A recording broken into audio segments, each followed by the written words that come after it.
We live in a society where gangs like Star Trek really do practice what they preach. Their plots are full of cunning and deception.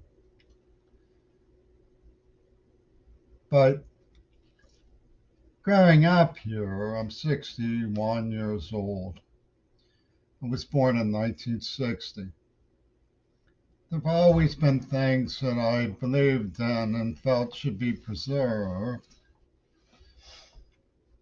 I was early attenuated to the problems facing the earth. And so my legacy in terms of being someone who folkways or Smithsonian might dig into to find archives of things I wrote reflect not just my interest and failure to organize um, support for my interest in ecology and peace studies, which always seemed to me to be very closely related, but as an object of ridicule by people who had other ideas. And so I don't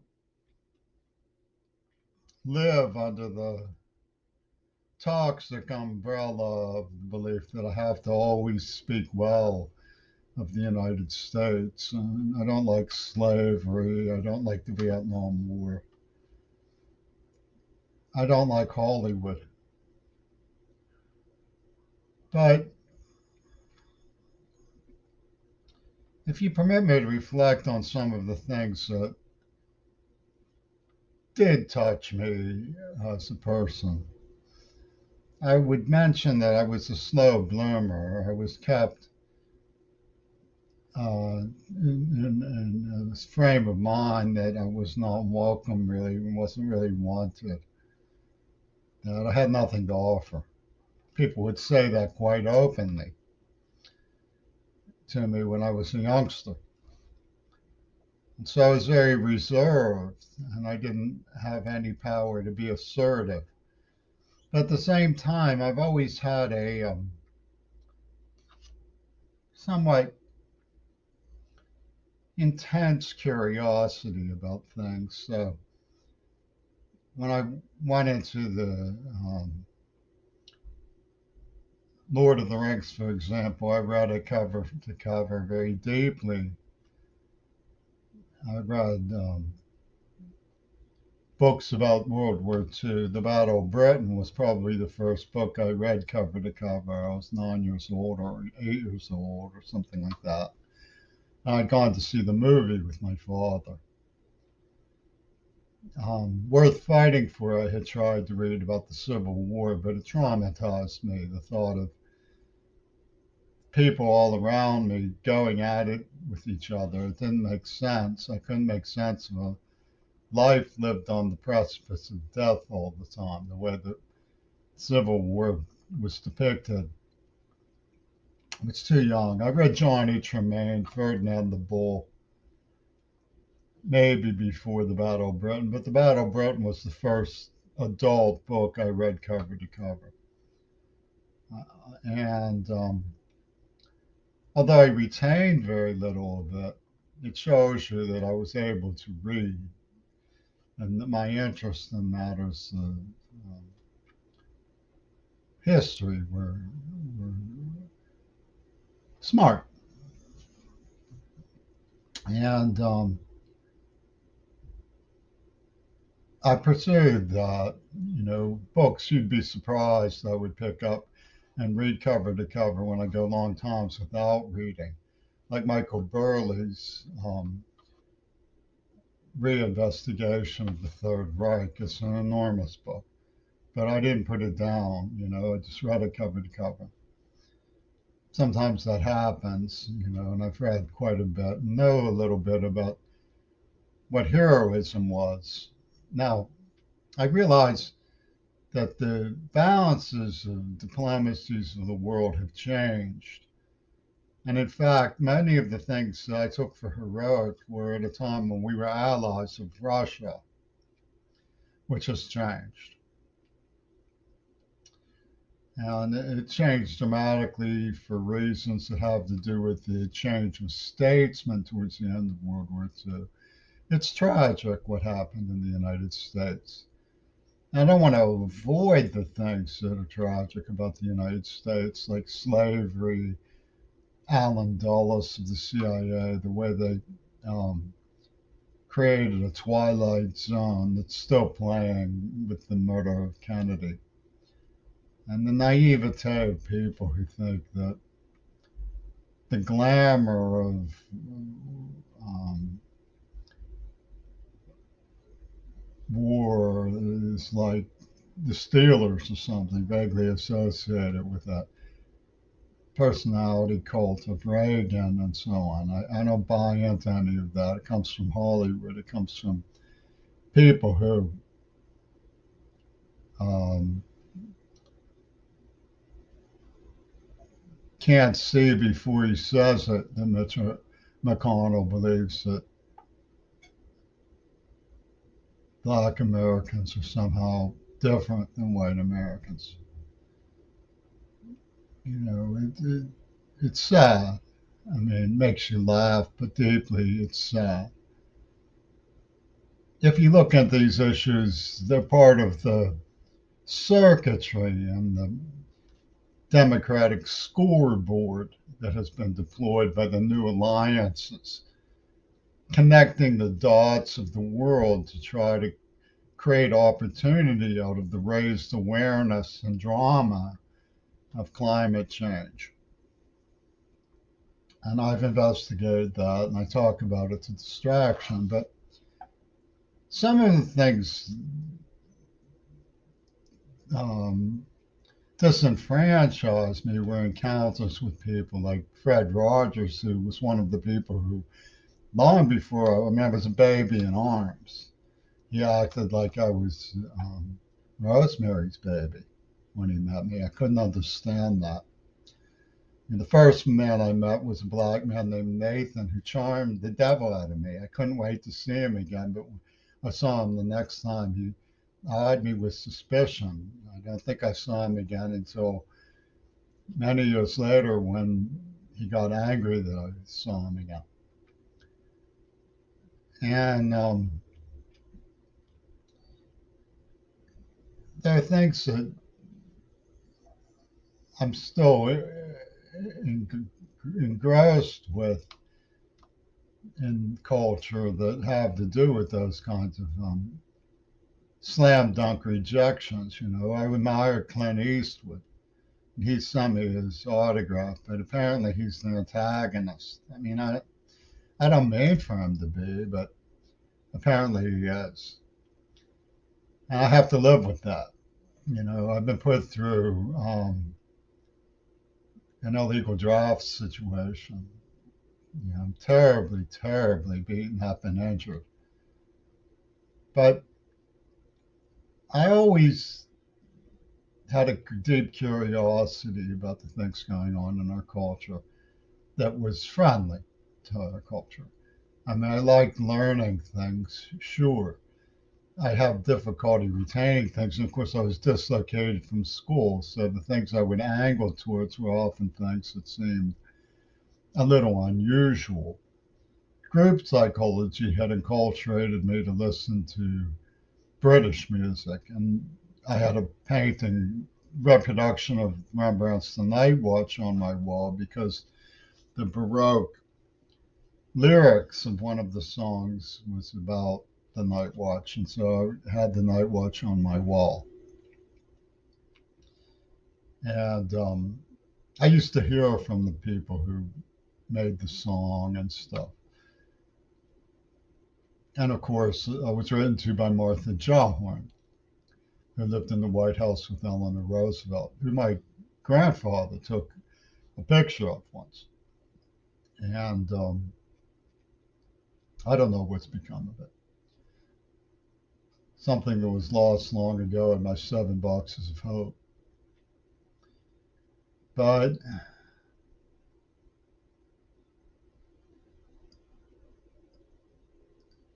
she was someone who was tempered to be inquisitive, and that's what made her a hero. Was she was driven to perceive and write about what she perceived, and you know, it's sort of uh,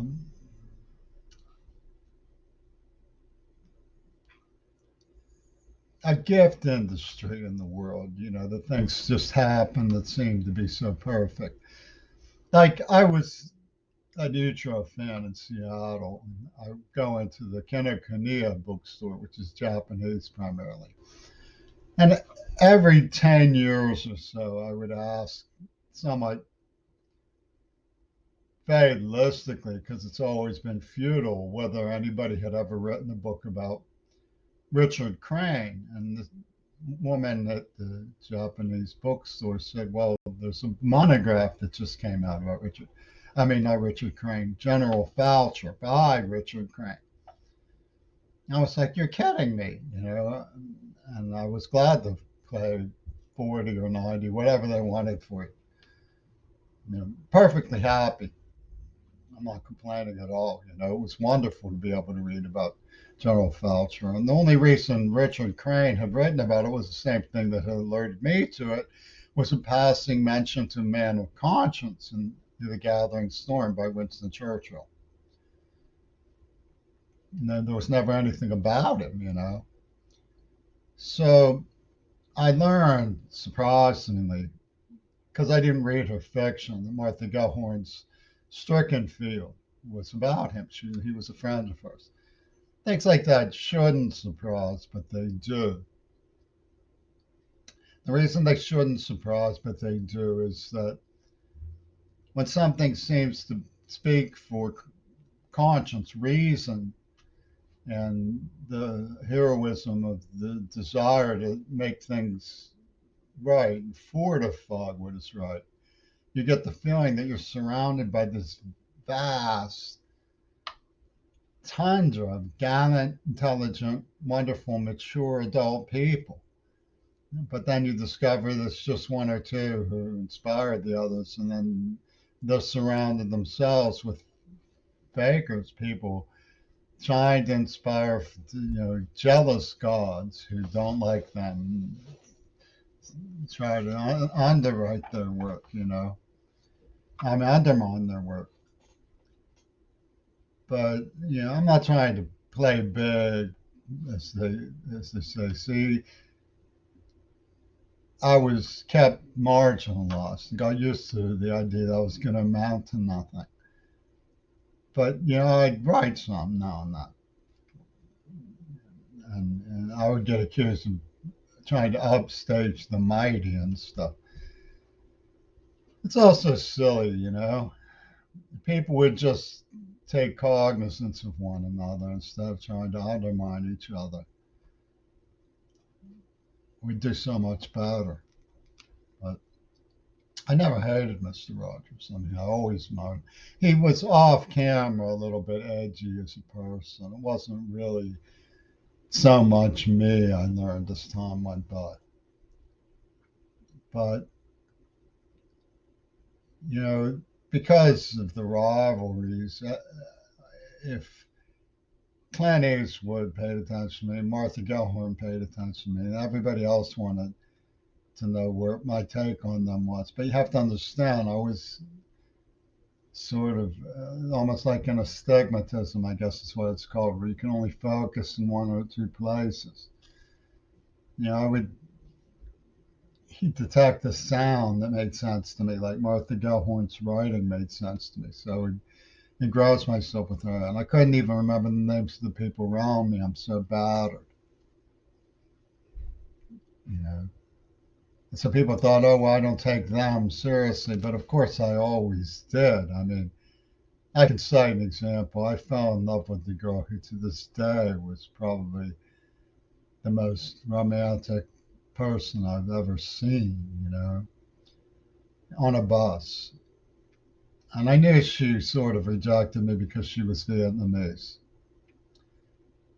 but I've never lost the sense of the presence that she conveyed as a person who seemed full of love, you know. And it wasn't necessarily something I needed to have for myself, although at the time I was trying to impress her. You know, I'm going to go to school and become a librarian, I told her. But the point is, I never knew her name.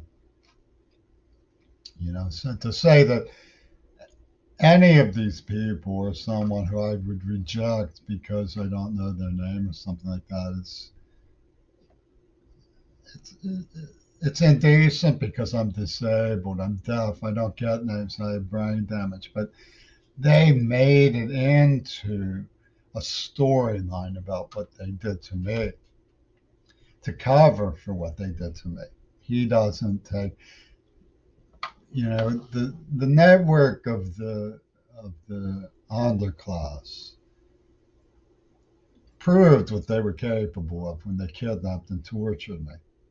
And they've had seven circles of hell ever since. And despite those things going on, I always loved Roberto Clemente. It was hard for me to stay in faith with Mazeroski, but I really liked him as a kid. And Pirates baseball, Pittsburgh generally connected me to the major league scene and going out to the ballpark with my peers, sitting there and enjoying myself. I always loved the Star Spangled Banner. I can remember looking up and seeing my father belting it out. He always sang it real loud when we went to the baseball game. So it's kind of a contest of dogma to say, oh, you're not American this for this reason, or you're not Christian for that reason, or not even the black people like you and stuff, because it's all wheels within wheels within wheels, and people trying to out hustle each other by all of these wheels. There's legitimacy to some of it, but it gets overly toxic on all levels. And those are not things that I can refute frustration and indignation about. You know, they impinge, as one character called it, on your experience. You know, I'm a little bit decrepit. You know, I'm prematurely old from battery and injury, but I'm a little bit decrepit to begin with. People would call me a slouch. There was somebody from Marlborough Road who had the kids come out and say, you know, you roll your shoulders. Well, you know, I knew people in the Midwest who were a little bit deformed. You know, we're just the pioneers, covered wagons were a little, some of us were a little decrepit all of our lives. I mean, I'm not ashamed of not being um, alpha male. You know, I went through periods of being a little bit kid, so I got passed around. But what I'm saying is the way to explain, you know, like my taste in things. I've done paintings and written poems. You know, I have a distinct sense of the beauty of Greta Thunberg's character, for example, that has made me come back to life from a distance, being sort of mortified by everything. And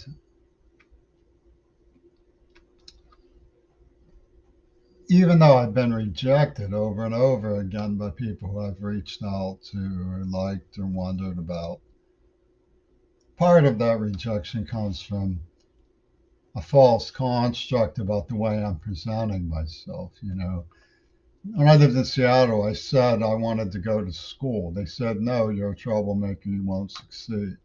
I didn't say I want to make honors, I want to make Phi Theta Kappa, I want to prove something.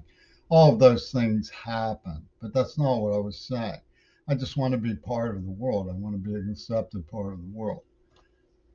The really strange stories going around about me are so excruciatingly severe that it's unbelievable that they would get on the airplane. And the perpetrators of these stories, one of them ended up arrested on an $8 million museum heist.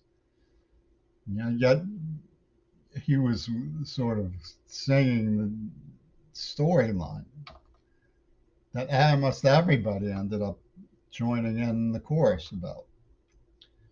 So the cruelty speaks of organized crime in that way. And when you look at the girls who I really admired and the girls who have an axe to grind about me, some of them are perpetrators. Some of them are decent, really reasonable, acceptable people. I don't have anything against them. I don't follow their stories. I don't care to mention their names, but I could cite some examples.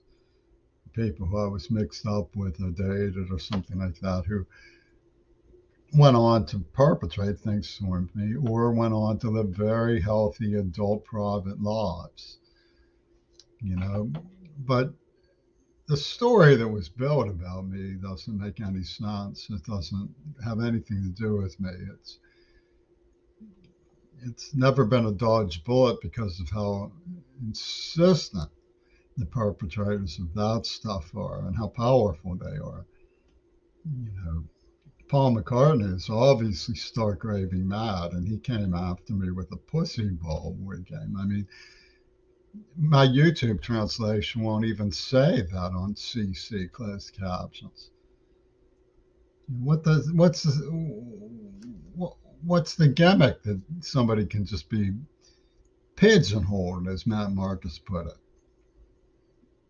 And in my blog, I talk about some of the chronic abnormalities of the way this thing has been processed and gone on and on and on.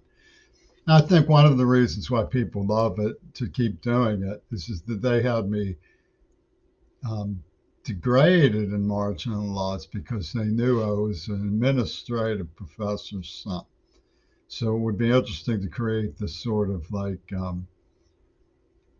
detestable image of a person who didn't know what was going on and was trying to survive by fitting in the way that they wanted him to fit in, only to discover that he had great potential that was taken from him by brutality and to create an ongoing story. And I suspect some of the people behind it were powerful, knowledgeable people. My father was widely published. You wonder, why didn't I tell him my problems? Well, my mother didn't want him involved. She felt that it was insulting of her autonomy and ability to raise us to mix him up in things. And I respected her for it because he had, after all, abandoned us. But I didn't know have the words to describe the horrible things that have happened to me. And further, they always made it out to be just me they were doing something to. That's what really gets me about the accusations and the persona that they built about me. Because the truth is, the reason why I accepted it was because it was just me. And that sort of groupthink is still in practice. They still think they have the right to abuse me with their reasoning. But it's just wheels and gimmicks and stuff. They never had the right to do any of this to me. They certainly don't have the right to keep doing it. It's like a critical function of what they're selling, but I don't buy it, and that makes them really hostile sometimes. But, you know, I was talking to someone from France who I thought was really attractive and said something maybe over promoting about her. And the minute I said, somebody was prettier than her, she didn't want to hear a single word I had to say about anything else. I think that's bad character. One of the things I really love about Greta is that she doesn't feel that she has to always look her best. She's just a person, She wants to express her concerns. Yeah. People get on me because yeah, I'm magnetized by women with a fair condition. But it's not like I neglect. I never tried to outrun my grandmother at the mall. I was always very careful about the elderly. There's a limit to what I can do. I mean, I don't think it's healthy to go around beating people who are already disabled because they won't pick up your garbage, which you threw at them for no reason. Um, we hear a lot of talk about how, you know, there's an alliance that's right wing and stuff. Well, there is, and they're not very charming. Military and the obedience keepers, or whatever it's called. And belly ground people with all of that. It's a sociology thing that's going on in our society. I think it's self defeating to say, oh, they mean well when they really don't. I mean, the best way to avoid empowering them is to vote against them in elections while we still have a democracy. I don't think anybody really was prepared for what happened. Biden seems to have been taken by surprise by what the Republicans are capable of. I prefer it to be with someone who loves me. But you never can tell now because, like, the girl who really did the most damage to me told me she loved me. And she came from people who I loved. When you have those kinds of things going on, it's a disaster. So I take back what I said about the Vietnamese one. But I think there's some truth to the idea that there was a sort of intent to make me feel like I'm never going to be happy because I'm rejected by the people who I love most because I wouldn't serve their purposes. I think that in the play that was put on in that sense, there's a lot of relevance to the fact that I could still hold a romantic sensibility from her charms. Because the drama club was at root in all of this. Meg Nolan is a good example.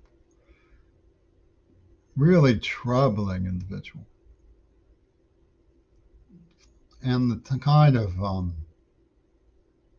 hostilities that have broken out don't resemble what you would think of as looking up to America. Mature, intelligent, wise, careful thinking, committed, available, dignified people is what you want Americans to be. And there's no reason why Russians can't be that way. There's no reason why Africans can't be that way. Many of us are that way. Many of us do our level best, genuinely do our level best to get along with one another and to be helpful when we can be. And somehow all of that has been hotwired by a very powerful group of industrial subversives in politics.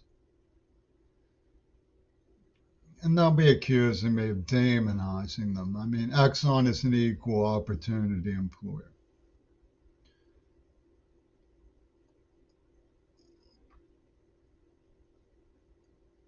You see,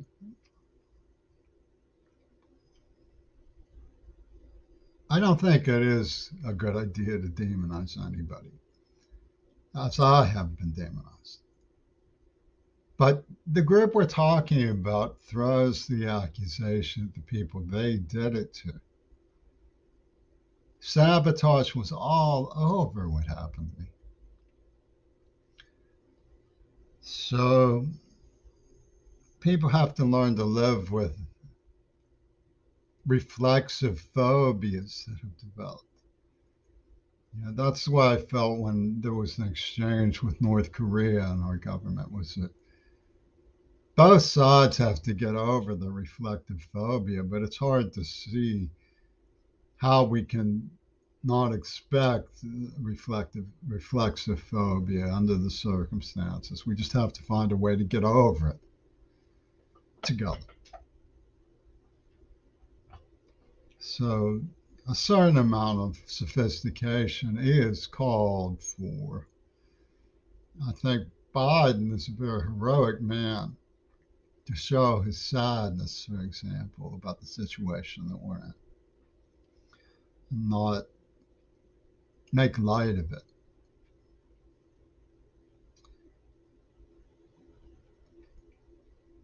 I still look up to Joe, and I'm impressed by some of the people who are getting our attention these days. The Boston Globe is transforming its newspaper to take on climate change. I'm not a spiteful person.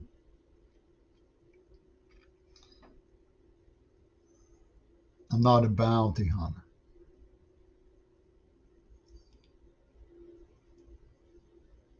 In an attempt to live up to what was inborn in me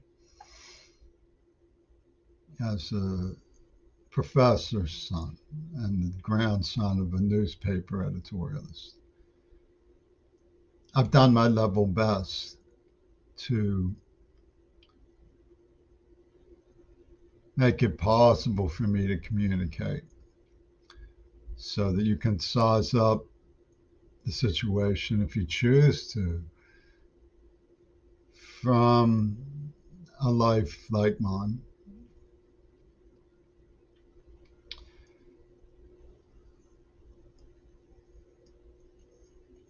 I agree with the Fridays for Future movement that we do need to put aside some of the things that we've made into currency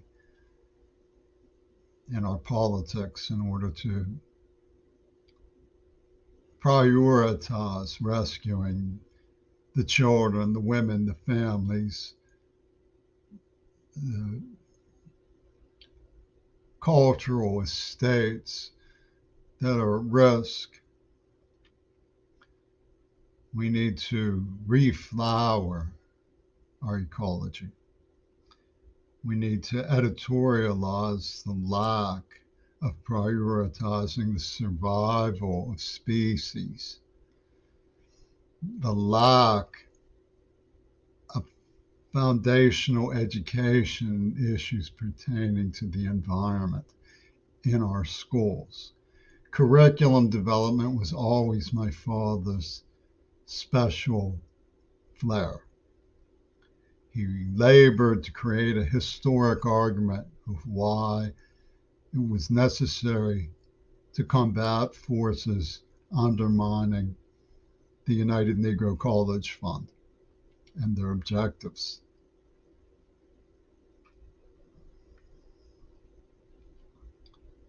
Curriculum reform is the most important thing we have to do. It's in light of this that I admire the pedagogy of the Fridays for Futures movement. Vanessa Nakate, who her friends call Vash, has written an absolutely splendid book called A Bigger Picture that humanizes, at long last, the African continent. I'm sad in a way because it's a combination of being scared and happy. I'm scared that we ignored all of this and have put ourselves at risk like this. But I'm deeply gratified by the new pedagogy. I hope that Biden takes the initiative offered by the time ahead in his administration. And Kamala Harris takes the initiative to open the doors to teacher training in the foundational curriculum issues of botany and climate change and preservation of other species. I don't close the door on the history books of how this happened. I still remember the Axis.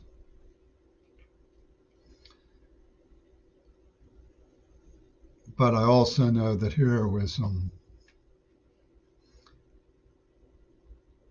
is often an inflated genre. It's deep and it's overlooked a lot of the time. I was profoundly touched by the heroism at the local Safeway through this whole thing. I know that caretakers have been being assaulted.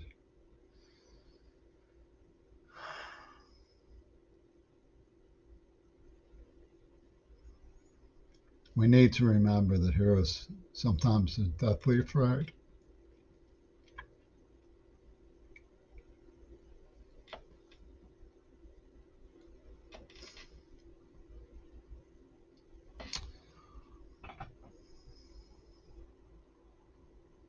When there's a reason to be. Don't let's have people making up our reasons for us. Don't let's make being afraid our habit of mind. If there's a reason to be afraid, then it's very understandable. But to invent reasons to be afraid, to promote a dogma of fear, is mistaken identity